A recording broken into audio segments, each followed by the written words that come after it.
Hello all, and welcome to another episode of Cooking with Crick. Damn it, I love cooking to just good relaxing music, chilling out, and cooking some good food.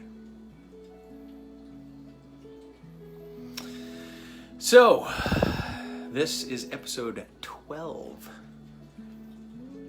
of Cooking with Crick. Can't believe I've been doing this for 12 weeks already. But today, we will be cooking and I can officially say this, my banana bread, because there have been a few different episodes, a few different recipes that I have tried and tweaked, and this is actually a combination of a few different recipes that I've used that I find I like the best.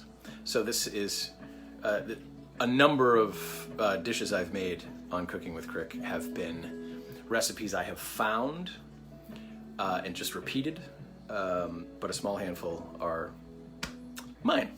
So I like being able to tweak things to my preference and then share that with other people. So today will be one of those. For starters, I'm going to go over our ingredients. Oh, and our topic is resolutions. I thought that was pretty appropriate given the new year and the general misuse of that term. We'll get into that though. Okay. So, here we are. We have a bowl. We have salt. We have baking soda. We have 3/4 cup each of white and brown sugar. We have 4, and these are a little small. So I had half a frozen banana in the fridge and I added that.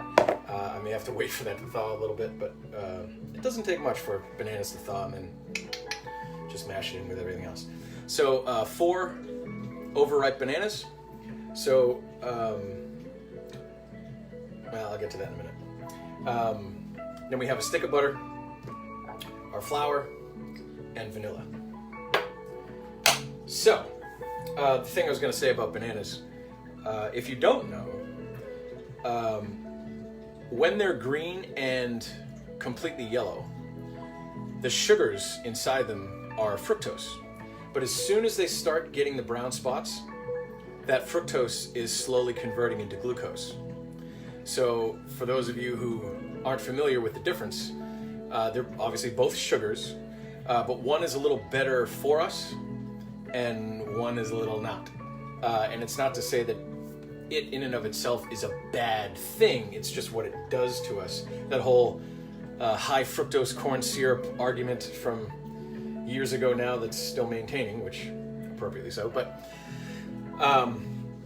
fructose does not trigger your system to stop eating.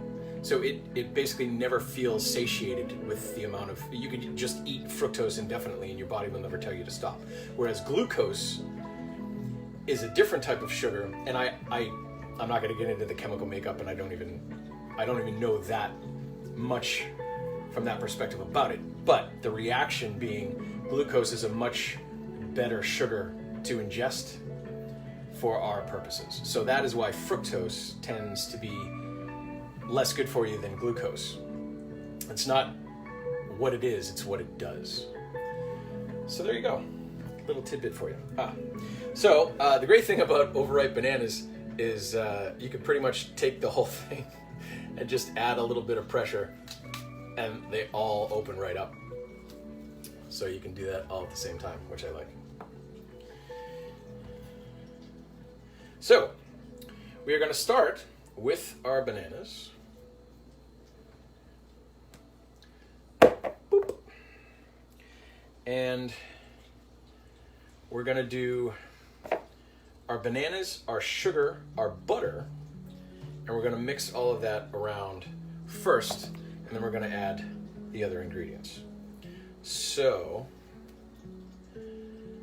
I will say I am completely, as I have said before, I'm completely fine with throwing out some tweaks to certain recipes, because sometimes there are preferences that are going to be better For instance, a lot of banana bread has nuts in it.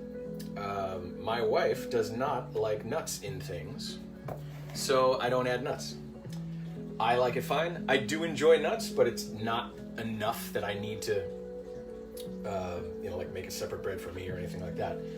So I just don't make it with nuts because of the preference in the house. So there's that.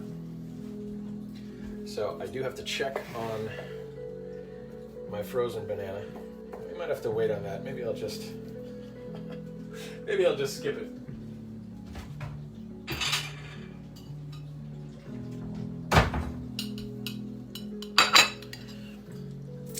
If a thousand time, we'll add it right before we pour everything in. So we're gonna mush the bananas. Get them just small enough that you can mix them in with everything else. It's okay if there are some chunks in there. Turn that down a little. So basically that's what you're looking for. It doesn't have to be a perfect paste or anything, but just smushed enough that you can mix it in with everything else. Okay. So our butter I took out about an hour ago. So it's a little firm because I actually had it frozen. But it's a little firm, but it is squishy enough to mix in. So if you want to take it out sooner, so you have room temperature butter, easier to mix, that's fine too. So we're going to go full stick of butter. And then our sugars. Oh, you know what I completely forgot?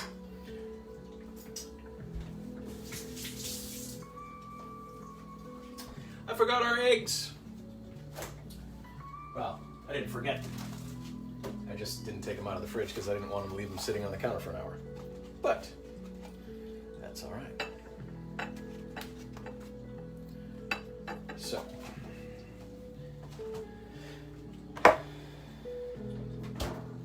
So the eggs are actually going to be more of the liquid that's going to help to mix everything in. Okay, so we have 3/4 cup of brown sugar, 3/4 cup of white sugar, a full stick of butter, our 4 bananas, and we're adding our eggs. If you're, this is a classic cooking tip. If you're not confident with your egg breaking skills, crack it into a bowl first and then pour it into your mix just in case there's any shell, so you don't have to go searching through all of this to get the shell out.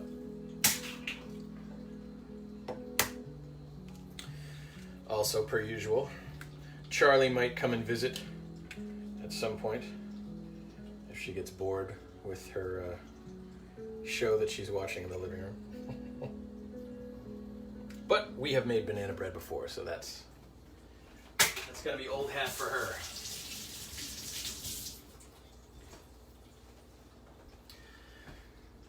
So now it's just a matter of getting this all mixed up.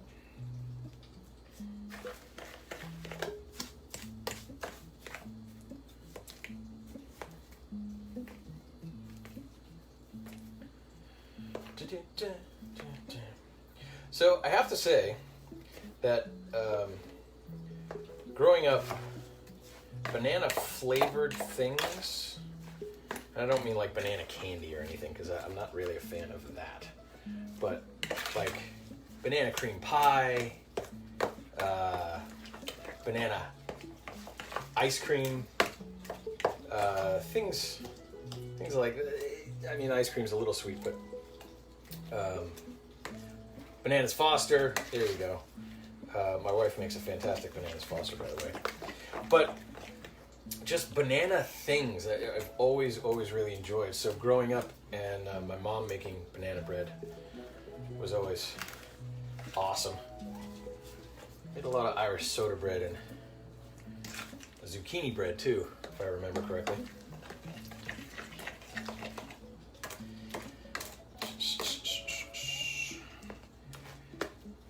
There's something just amazingly good about your house filling with the smell of baking bread, whether it's a flavored bread or just classic, you know, dough bread, sourdough, whatever it is. There's just really is kind of that comfort of home nostalgia that pops up for me every time. So I would say I kind of connect to, you know, it's a way to connect to the past and to things that I've learned and memories, and it's really enjoyable in that way. So okay, we have this nice and mixed. We're gonna add our salt, our baking soda, and our vanilla. So we're gonna do a tablespoon of vanilla. This is another example of something else that you can do. I prefer vanilla because even with a decent amount of it, it's more of a mild addition or augment to the recipe. I saw one recipe that called for, because it was a personal preference of the person doing it, that called for almond oil, or almond extract, almond oil. But almond extract is a bit too overpowering for me. So I tried it once and the whole loaf of banana bread tasted like almond oil. So it kind of overpowered everything, which I didn't really like. How you doing, baby? Your diaper's coming off. Uh-oh.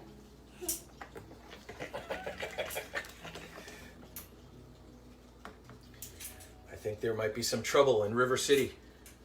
Yeah? Yeah. By the way, here's the pan we're using. If you don't have one of these, even, you know, you can use any shaped pan. Obviously, this is going to be the bread, classic bread loaf shape. But any pan about this size will do perfectly fine. So, we are going to do a teaspoon of baking soda.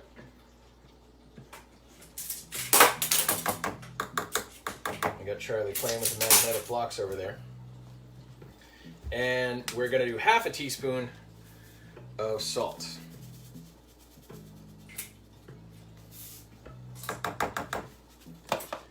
Okay, and then our last bit. Get this mixed around.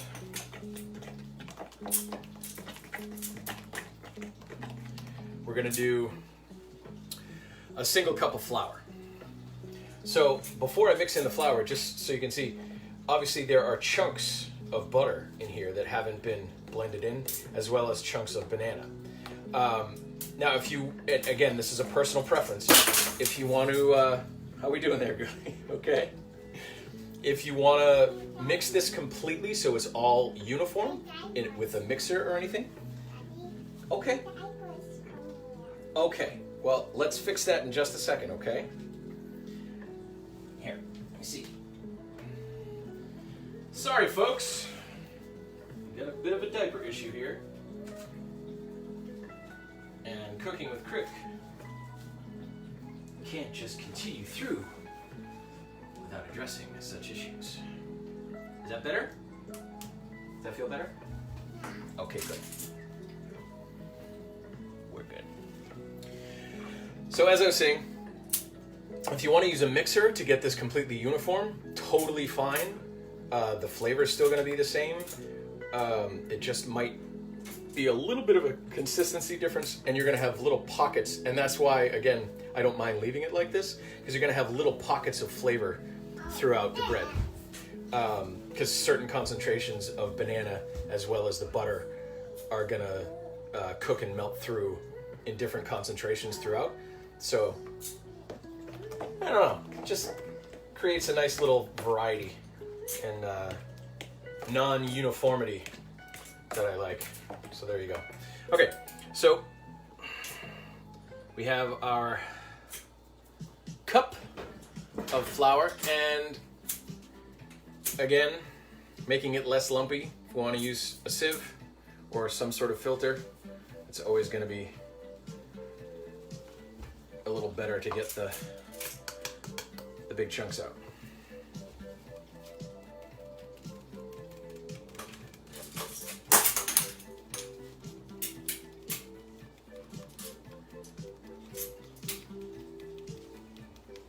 And there we are. Nice and easy. By the way, totally have to share what Charlie's doing right now. Oh, wow. Oh, yeah. She figured out where else the sticky blocks work. So many colors. So many colors. Wow, that's amazing. Good job. So, super cute. She calls them sticky blocks. They're magnetic blocks. So, love that. Anyway, back to our dish. So now that we're nice and smooth after we sieved our flour. Is that a verb, sieved? We are just gonna slowly mix this in. And that's the best part. That was it. Once we mix this in, we just have to grease our pan and pop it in. And speaking of which, now is a great point to warm your oven. So we're gonna go 350.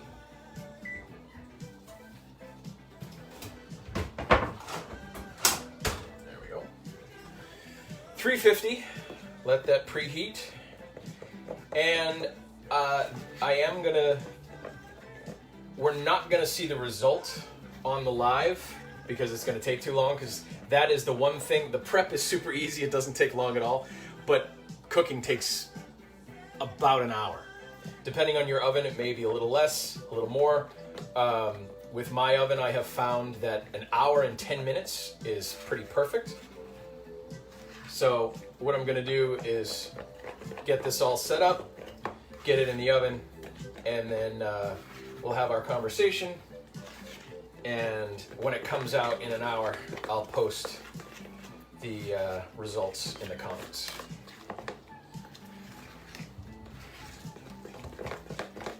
So, what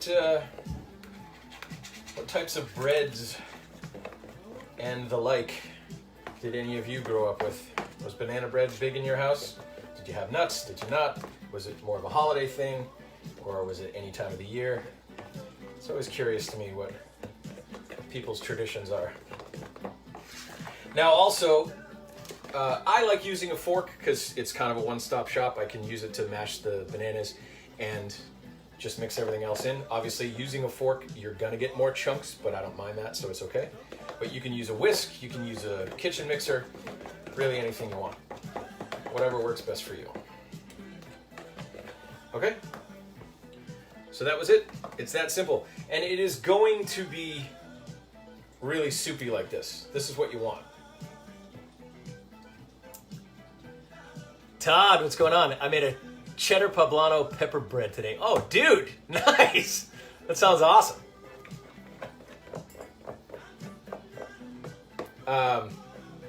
So like I said, you want to have it soupy like this. So occasionally, depending on how many bananas you use and how big the eggs are, there might be a call for like an extra tablespoon of flour or something like that. Oh, excuse me. Ugh, tickle in the throat. But you don't want this to be a dough. It is not a dough. So that consistency is what we're looking for. By the way, thanks for tuning in, Todd. Good to hear from you, dude. So we want to grease this pan, and we want to hit every single section, because I have found that I use butter. So I'm just going to put some room temperature butter on my finger and just put it all in. I tried it with cooking spray. I've tried it with other oils, and it just doesn't seem to pop out of the pan as well as just using butter, so that's what I use. So,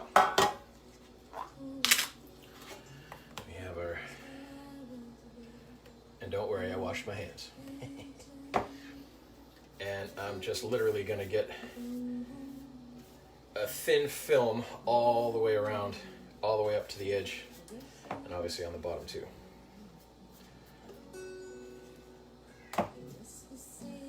Plus, I mean, let's be honest, a big reason to use butter is the double reason, because you can use multiple different things for lubrication and non-stick, all that, but butter is the best for flavor. So you get your added bonus of flavor as well as non-stick. But you also get butter all over your hands. But, I keep saying but, a lot of buts today. The other big thing of that is, hold on a second. What is happening right now? Our music got changed. Yep, lost my train of. Oh, that's what it was. I am a firm believer in any sort of baking that you're going to do. If you don't have something on you, whether it's flour or butter or some sort of juice of something, or if you don't have something on your hands, on your shirt when you're done, you didn't do it right, man. It's part of the getting into the nitty-gritty of baking. All right, well, let's do a paper towel for now. So, we have everything greased. Nice there. Get our butter out of the way. And that, oh, see, look at that. Our frozen banana is just about ready. Should squish in nicely. So I am going to add that. I was wondering if it would be thought enough to add it, so I will.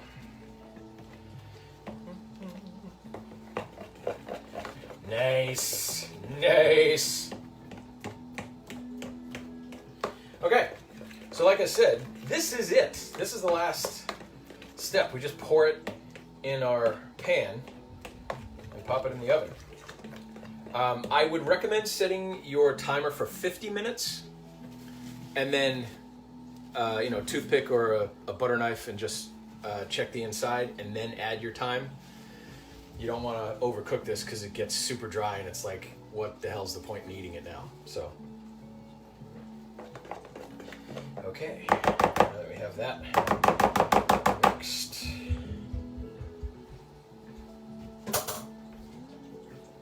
let me get our spatula.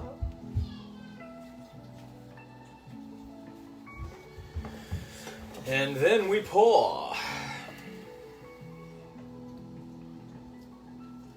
Oh, yeah. And look at that, perfect timing. Our oven is nice and preheated.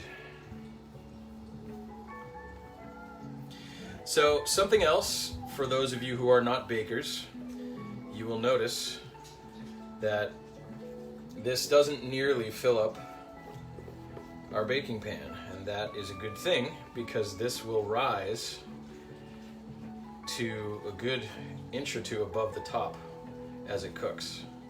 So you really want to make sure that whatever container you're baking in, it does not, or it has a nice high lip on it, or it's not filled all the way, or some variation of that, because you just have banana bread spilling over the side onto the oven. So, there you go. That's how it looks. That's all you need. And we just pop it in the oven and wait an hour and 10. So I'm gonna do that now, and then we're gonna have our chat about resolutions.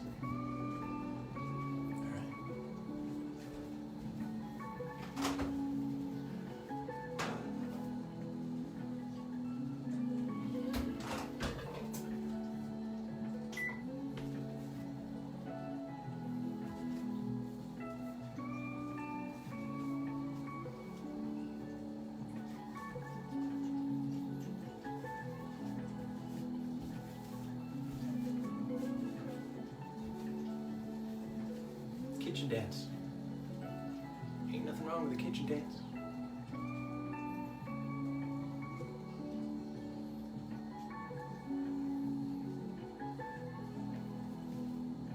Alright, I'm good. So, I just wanted to talk a little about resolutions because that is the time of the year. And I think it's just kind of another one of those things that's a given that people don't think about. New Year's resolution. Oh yeah, I'm gonna plan to do something, then I'm not gonna do it, and then I'm gonna be depressed about it. But actually, I wanted to visit the actual word resolution. Set my timer.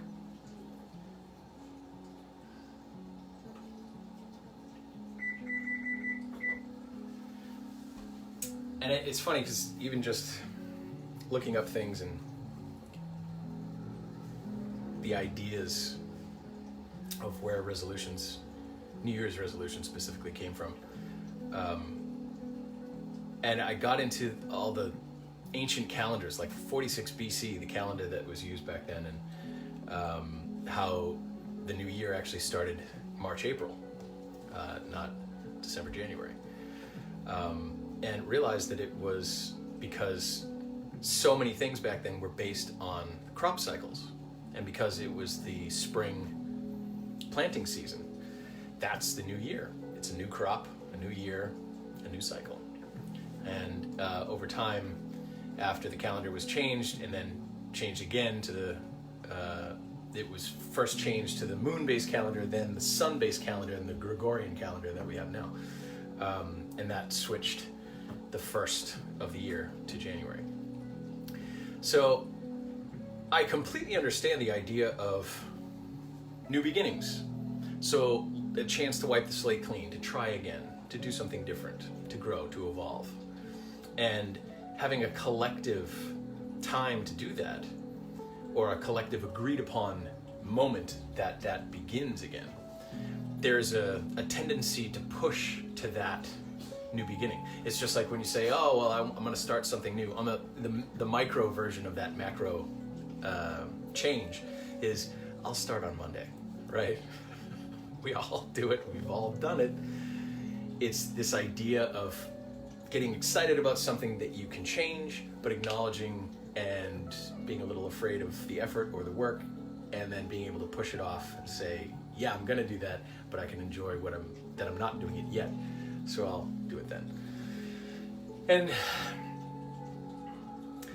it's just this funny little fickle thing of human nature. And I feel so many things are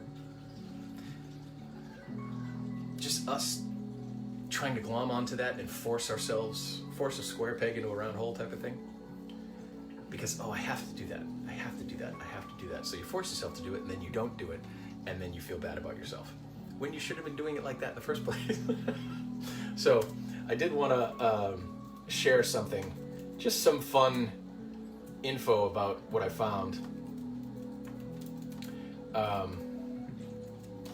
The big one being the Resolute desk in the White House.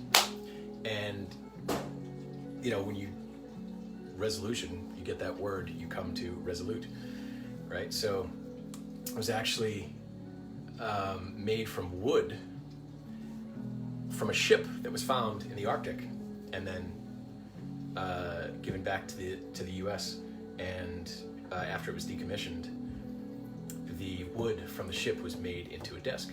I think there might be two actually, but for our purposes, just the single one in the Oval Office. It was actually used on multiple floors of the White House before it ended up in the Oval Office.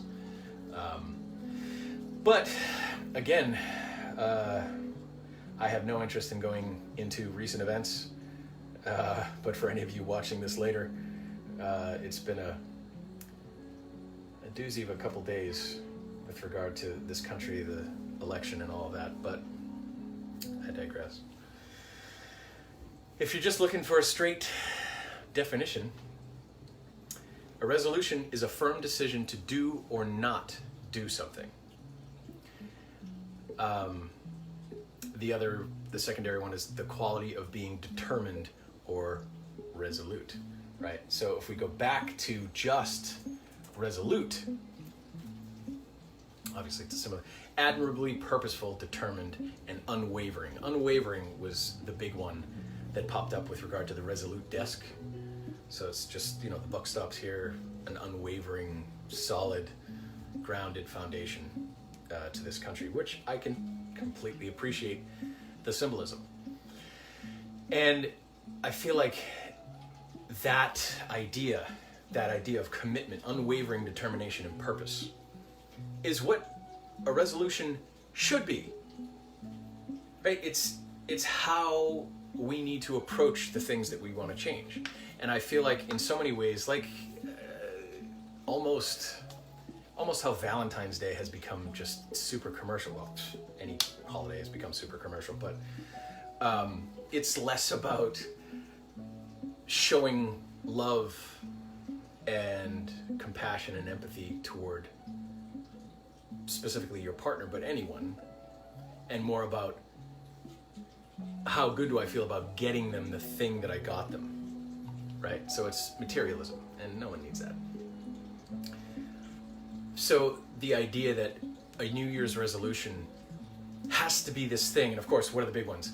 Working out, quitting smoking, more personal time. There are percentages of New Year's resolutions, that are the same every year across the board, and super high percentages of people say, oh, I'm going to do it this year, I'm going to do it this year, I'm going to do it this year. And it just becomes this thing we hang these future desires on, and then kind of try to sneak away, when they fall through, and hope nobody noticed that we didn't do them. And that basically means you're living for an ideal or another person's ideal. You're not doing something for you, for your desire to change, for your personal growth. You're doing it as an external reflection, almost. And that's why they fail, because you're not truly doing it for yourself because you want to. You're doing it because you think you should, or you have an idea of what would be best, or someone else's ideal of how things should be, all of that stuff. And if there's anything that I want to get across in all of these episodes, because it's just a conversation, is getting out in front of all of these normal things that, oh, this is just the way it is. This is how it's supposed to be. This is how we're supposed to act. This is how we're supposed to think. This is what we're supposed to believe. And then so many people just follow through, or follow suit. And you're not asking why. Why are you believing this? Why are you doing this? What purpose does it serve? What is the higher calling? Are you getting fulfillment from this? There's so much involved in what we're supposed to be doing that we forget that the original reason we're supposed to be doing it is what it gives us. And again, I touch on religion a lot because it's a great example for me growing up strictly religious, but not being religious now. And again, I'm not bashing anyone who is particularly religious, as long as it's what you want to do and it speaks to you and it's your truth and all of that. Fantastic. But there's so much dogma that is just mindlessly followed for the dogma. And the whole reason you're doing it in the first place is to get a result. What are you doing it for? What's the end goal? Why are you going in that direction? You're just mindlessly... That's why I use religion as an example, because for me, sitting in church, spouting off memorized prayers that meant nothing to me, what is the point of doing that if you're not getting something out of it? So it's the same thing with the idea of resolution. Doing it because you're supposed to, or because you think you should, or now's the time I have to, versus doing it any time of the year because you're keeping a promise to yourself. You're maintaining your resoluteness. And I just really want to encourage people as much as possible to reevaluate their understandings, their beliefs, and the why of all of those. Because so many people go through life just mindlessly following suit and never really asking why, or what's the purpose of this, or what am I getting out of this, what's the benefit, how am I helping others, how am I helping myself? Sticky blocks. So it's more of a, less of a lesson and just more of a talking point and an acknowledgement of how we get caught up in the usage of a word and we think it means a certain thing because of how it's utilized most often. And I really appreciate being able to explore those things, to remember the original reason we were there. Uh-oh. Sticky blocks. Fun stuff. So that's all. I want these episodes to be enjoyable as a means of creating and learning about more good food. At the same time, causing you to think, causing you to have some perspective, and creating a situation that maybe makes you do something different, or explore a belief, or a habit, and really figure out if it's working for you. And that's the other part. If, again, using religion as an example, if you're doing it mindlessly, and you decide to explore the why of why you're doing it, and you come to find out that these are your beliefs, these do speak to you, and this is really beneficial for you, fantastic!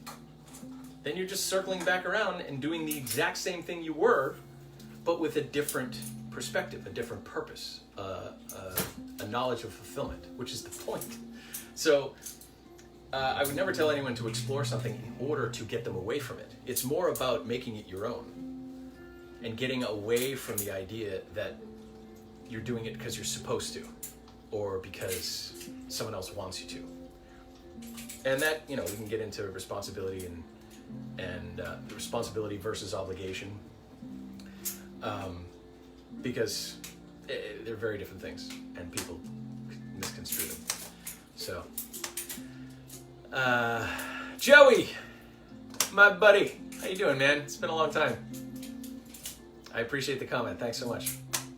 Enjoying this. I'm enjoying the conversation. I'm enjoying sharing some good food with people and hopefully creating some perspective and getting people to think. So on that note, I will close things down with just a reminder to continue questioning, continue pursuing the things that you want, that fulfill you, that bring you benefit and clarity and enjoyment, and sharing those with the people you love, to not only make their lives better, but your life better.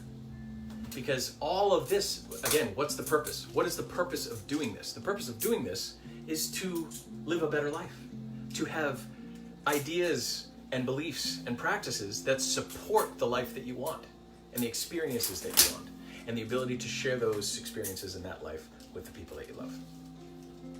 That's it. And have some banana bread. So, with that, I will say thank you for joining me for episode 12 of Cooking with Crick. And we will be back next week. I will be updating what we're going to make and what we're going to talk about in the next few days. So for all of you that have joined me, thank you very much. I appreciate the comments and those of you that stuck around. Oh! Might as well show you a little bit of where we're at.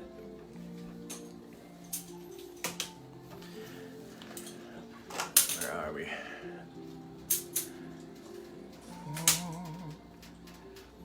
Oh, it smells so good. Yeah, see, the camera's whitewashing the background, so we're not going to be able to see it. But I will post a picture when it comes out, when it's done, and a nice, good cut off the sides so you can see the center and how it all came out. So, hope your banana bread comes out as well as mine and tastes just as good. So I'll see you all next week. Thanks for joining me on Cooking with Crick. And we'll see you next time.